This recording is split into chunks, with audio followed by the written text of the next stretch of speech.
बिस्मिल्लाहिर्रहमानिर्रहीम। अस्सलाम वालेकुम। Welcome to my YouTube channel. उम्मीद आप सब लोग बिल्कुल ठीक होंगे। आज के वीडियो में हम लोग करेंगे CS 505P। इसमें आप प्रैक्टिकल के जो क्वेश्चन आंसर्स होंगे वो डिस्कस करेंगे और एक और वीडियो आएगी इंशाल्लाह CS 505 की प्रिपरेशन के लिए। उसमें जो सारे लैब क्विज़ हैं वो आप लोगों के साथ शेयर मैं करूँगी। तो वीडियो स्टार्ट करने से पहले अगर आप मेरे चैनल पर न्यू है तो चैनल को सब्सक्राइब कर लें। बहुत से स्टूडेंट का इस मेरे सब्जेक्ट को लेके कन्फ्यूजन थी कि पता नहीं पेपर किस तरह का आएगा, तो ये उनके लिए बनाई है फाइल। तो अब आपका भी काम है तो चैनल को सब्सक्राइब करें।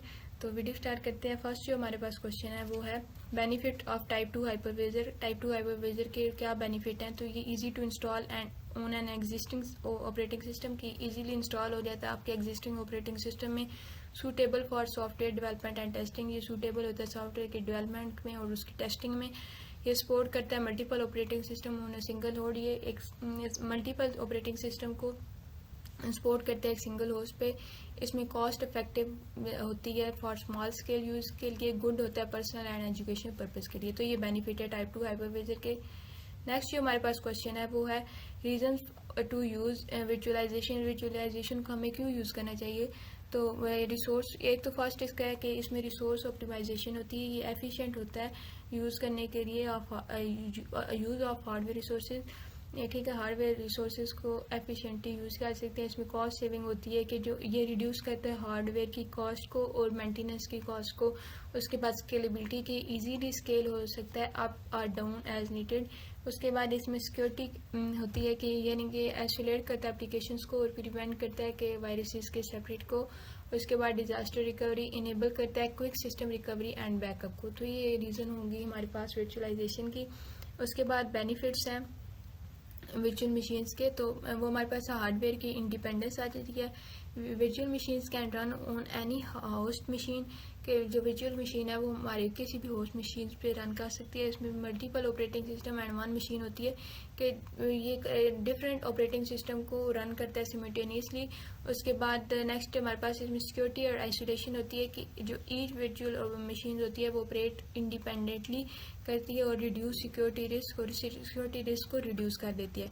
इसके बाद इसमें ईजियर बैकअप और रिकवरी होती है यानी कि स्नैपशॉट्स जो होते हैं and cleaning allow quick restoration. कि इसमें इजी आप स्नैपशॉट ले सकते हो और अलाउ करती हो क्विकली रिस्टोरेशन को। ठीक है, उसके बाद कॉस्ट एफिशिएंट होता है कि ये रिड्यूस करता है needs of multiple physical servers को। ये रिड्यूस करता है आपकी नीड को मल्टीपल फिजिकल सर्वर्स में। उसके बाद नेक्स्ट जो हमारे पास है वो है steps of creating a new machine on virtual machine work station. One virtual machine one VMware work station open करो VM वर्क स्टेशन को, फिर क्लिक करो create on new virtual machine. Create करो एक न्यू वर्चुअल मशीन। उसके बाद choose करो installation की टाइप ISO इमेज और इंस्टॉल लेटर। उसके बाद सेलेक्ट करो गेस्ट ऑपरेटिंग सिस्टम को यानी विंडोज़ को और लिनक्स को एक्सेट्रा। उसके बाद एलोकेट करो CPU रैम और डिस्क स्पेस को।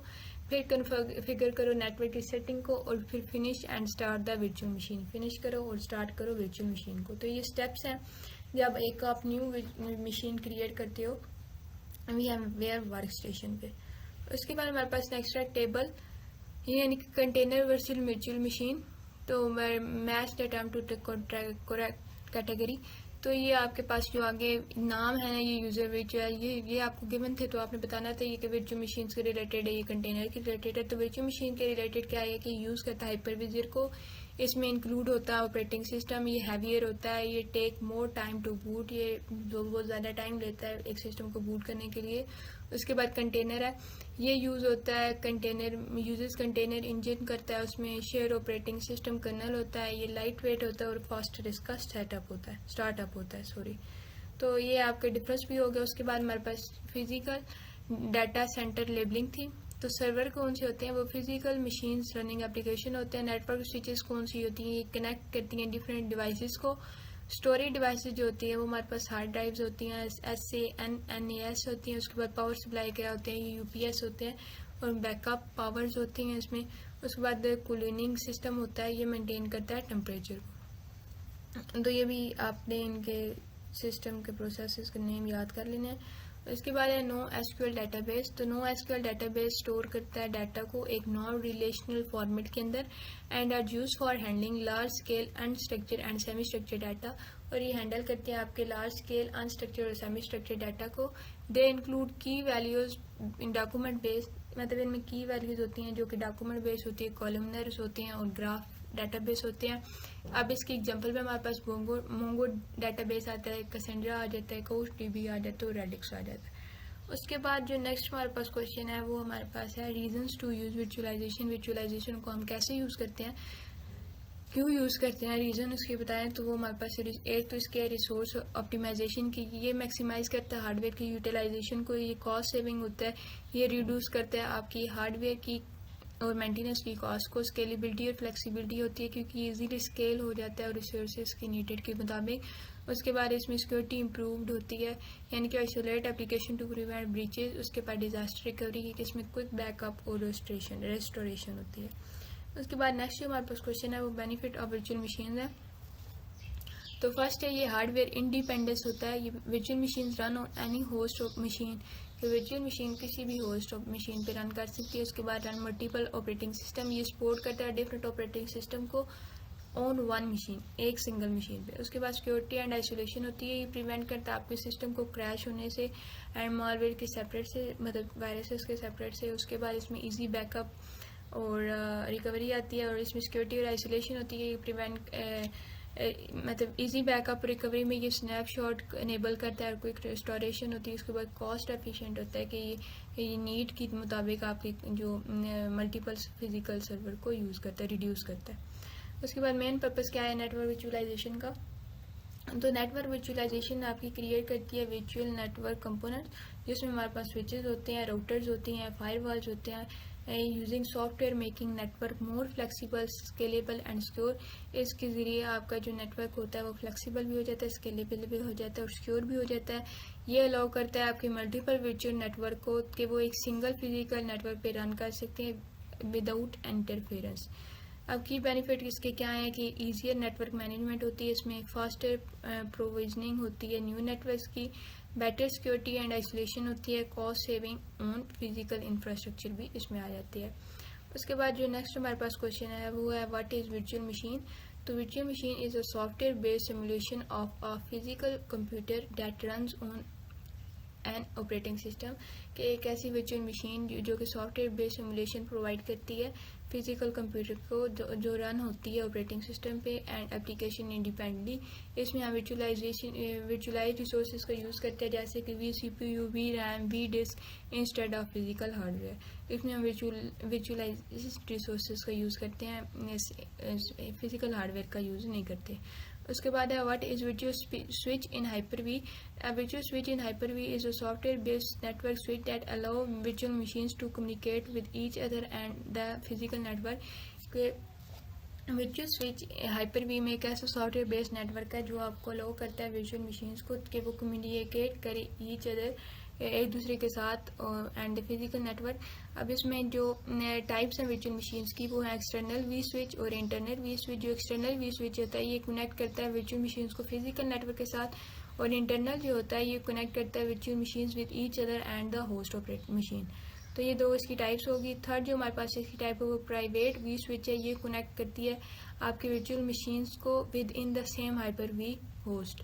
तो ये तीनों टाइप्स होगी। उसके बाद रीज़न जो हम यूज़ करते हैं वर्चुअलाइजेशन का, तो ये हमने ऊपर अभी पढ़ी है। बेटर रिसोर्स यूटिलाइजेशन होती है, कॉस्ट सेविंग होती है, स्केलेबिलिटी एंड फ्लेक्सिबिलिटी होती है, इसमें इम्प्रूव्ड सिक्योरिटी और डिजास्टर रिकवरी होती है। उसके बाद जो नेक्स्ट हमारे पास क्वेश्चन है वो है steps to install a virtual machine using virtual box. तो पहले आप इंस्टॉल करो वर्चुअल बॉक्स को, download and install it on your system. उसके बाद क्रिएट करो अ न्यू वर्चुअल मशीन, यानी कि ओपन करो वर्चुअल बॉक्स को और क्रिएट करो, क्लिक करो न्यू पे to create a virtual machine. उसके बाद सेलेक्ट करो ऑपरेटिंग सिस्टम को, ऑपरेटिंग सिस्टम सेलेक्ट करो, चूज द ऑपरेटिंग सिस्टम, यानी कि आप विंडोज़ पे करना चाहते हो या लिनक्स पे करना चाहते हो। फिर एलोकेट करो रिसोर्सेज, उसको असाइन करो CPU, रैम और स्टोरेज स्पेस।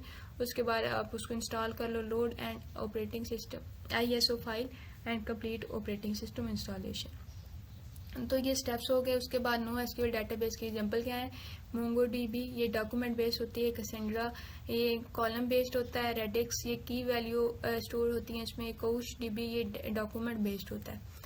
तो उसके बाद Neo4j ये ग्राफ बेस्ड होता है। तो ये आपने सारे नाम याद कर लेने हैं, लॉन्ग में आते हैं। उसके बाद मेन पर्पस क्या है डाटा सेंटर का, data center is a facility that house servers and IT infrastructure to store process and distribute data. ये फैसिलिटी होती है हाउस सर्विस की जो आईटी इंफ्रास्ट्रक्चर के लिए होती है, ताकि वो स्टोर करें, प्रोसेस करें और डिस्ट्रीब्यूट करें डाटा को। इसमें हमारे पास की प्रोसेस क्या हैं कि इसमें डाटा स्टोरेज एंड मैनेजमेंट होती है, ये स्टोर करता है large volume of data securely. उसके बाद होस्टिंग वेबसाइट्स एंड एप्लीकेशन क्या होती है, ये प्रोवाइड करता है आपकी क्लाउड सर्विसेज को। उसके बाद इसमें डिजास्टर रिकवरी होती है, यानी कि इसमें बैकअप और क्रिटिकल बिजनेस डाटा होता है। उसके बाद बिजनेस कंटिन्यूटी होती है, इंश्योर करती है 24/7 access to data and services. इसके बाद इसमें साइबर सिक्योरिटी होती है, ये प्रोटेक्ट करता है सेंसिटिव डाटा को विद एडवांस सिक्योरिटी। तो ये सारी इसमें होगी। उसके बाद नो एसक्यूएल हमने ऊपर अभी पढ़ा और इसकी टाइप्स भी पढ़ी हैं। तो नो एसक्यूएल जो होता है is a type of database जो डिज़ाइन होता है हैंडल करने के लिए आपकी लार्ज स्केल अनस्ट्रक्चर्ड और सेमी स्ट्रक्चर्ड डाटा को। और इसमें ट्रेडिशन रिलेशन डाटाबेस की तरह no SQL database do not rely और फिक्स स्कीमा और टेबल, ये फिक्स स्कीमा और टेबल पर रिलाई नहीं करते। अब इसकी जो डाटाबेस है उसमें हमारे पास की वैल्यू स्टोर यानी कि रेडिक्स और डायनामो डीबी आ जाता है। उसके बाद डॉक्यूमेंट स्टोर करने के लिए हमारे पास मोंगो डीबी और कोश डीबी आ जाता है। उसके बाद कॉलम फैमिलीज को स्टोर करने के लिए कैसेंड्रा और एच बेस आ जाता है। ग्राफ डाटाबेस को स्टोर करने के लिए Neo4j और रेंगो डाटाबेस आ जाता है। तो ये इनकी टाइप्स हैं, तो ये भी आप निकाल लेंगे। उसके बाद step to create a virtual machine using virtual box. तो फर्स्ट हम इंस्टॉल करते हैं वर्चुअल बॉक्स को, मतलब download and install it from its official website. फिर हम ओपन करते हैं वर्चुअल बॉक्स को, एक न्यू वर्चुअल मशीन क्रिएट करते हैं, क्लिक करते हैं न्यू पे और फिर इंटर करते हैं वर्चुअल मशीन का नेम। फिर हम ऑपरेटिंग सिस्टम को चूज़ करते हैं, यानी कि हमने किस पे इसको इंस्टॉल करना है, विंडोज़ पे या लिनक्स पे। फिर हम उसकी डिज़ाइन करते हैं रिसोर्सेज को, यानी कि हम एलोकेट करते हैं रैम को, CPU को, स्टोरेज को। फिर हम क्रिएट करते हैं वर्चुअल हार्ड डिस्क, ठीक है, जिसमें हम चूज़ करते हैं VDI, VHD, VMDK। फिर हम लोड करते हैं ऑपरेटिंग सिस्टम को, इंस्टॉल करते हैं ऑपरेटिंग सिस्टम को, ये attach an ISO image of the operating system and start the virtual machine. और फिर हम उसकी कंप्लीट इंस्टॉलेशन करते हैं, जो ऑपरेटिंग सिस्टम और इंस्टॉलेशन के स्टेप्स होते हैं उनको फॉलो करके। उसके बाद है स्टेप्स टू इनेबल हाइपर-वी। ये पहले ओपन करता है कंट्रोल पैनल को, click on programs and feature. फिर ये टर्न करता है विंडोज़ फीचर को ऑन और ऑफ, यानी कि सिलेक्ट करता है Hyper V and check all boxes. फिर ये रिस्टार्ट करता है सिस्टम को, मतलब इसमें चेंजेस को अप्लाई करता है। फिर ओपन करता है हाइपर-वी मैनेजर को, ये यूज़ करता है Windows search to locate it. फिर ये क्रिएट करता है न्यू वर्चुअल मशीन, यानी कि यूज़ करता है हाइपर-वी मैनेजर को ताकि क्रिएट और कन्फिगर कर सके वर्चुअल मशीन्स को। उसके बाद हमारे पास नेक्स्ट है कि what is virtual machine. Virtual machine एक ऐसा सॉफ्टवेयर सिमुलेशन है ऑफ अ फिजिकल कंप्यूटर। ये ऑपरेट करता है इंडिपेंडेंट सिस्टम को यूजिंग वर्चुअलाइज हार्डवेयर रिसोर्सेज। ये अलाउ करता है मल्टीपल ऑपरेटिंग सिस्टम को एक सिंगल फिजिकल मशीन पे रन कर सकें। इसके की फीचर क्या हैं कि ये रन करता है independently without any host system, ये किसी भी होस्ट सिस्टम के बगैर इंडिपेंडेंटली रन करता है। ये यूज़ करता है वर्चुअलाइज CPU, रैम और स्टोरेज को। ये सपोर्ट करता है मल्टीपल ऑपरेटिंग सिस्टम को एक सिंगल हार्डवेयर पे, और ये प्रोवाइड करता है आपको आइसोलेशन और सिक्योरिटी आपकी एप्लीकेशन के लिए। उसके बाद जो नेक्स्ट है हमारे पास component of SDDC, software defined data centre. तो सॉफ्टवेयर डिफाइंड कंप्यूट फर्स्ट इसमें आ जाती है SDC, ये मैनेज करते हैं वर्चुअलाइजेशन को ऑफ CPU एंड रैम। फिर इसमें सॉफ्टवेयर डिफाइंड स्टोरेज आ जाती है कि इसमें pools and manage storage resources virtually.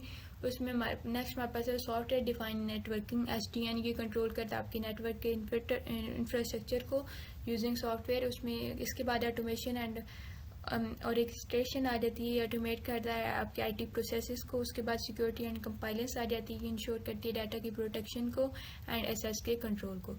ये भी हो गया। उसके बाद एप्लीकेशन वर्सेस डेस्कटॉप वर्चुअलाइजेशन क्या है, तो जो आपकी एप्लीकेशन वर्चुअलाइजेशन है ये आपकी रन करती है एप्लीकेशन को on a remote server and streams to user, और ये रन होता है इंटायर डेस्कटॉप पे और OS रिमोटली। उसके बाद ये ऐप रन करता है separately from the operating system, और ये user get a full desktop environment, उसमें फुल डेस्कटॉप की इन्वायरमेंट मिलती है।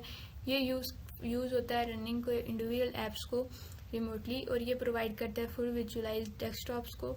ये माइक्रोसॉफ्ट ऐप वी क्रिटिक्स वर्चुअल ऐप्स में यूज़ होता है, और ये VMware होरिज़ोन क्रिटिक्स डेस्कटॉप में यूज़ होता है। ये रन करते हैं लेगेसी को एप्स, क्रॉस प्लेटफॉर्म कंपेटेबिलिटी, और ये remote work centralize desktop management पे यूज़ होता है। तो ये आपने इनका डिफरेंस कर लेना, लॉन्ग में आता है।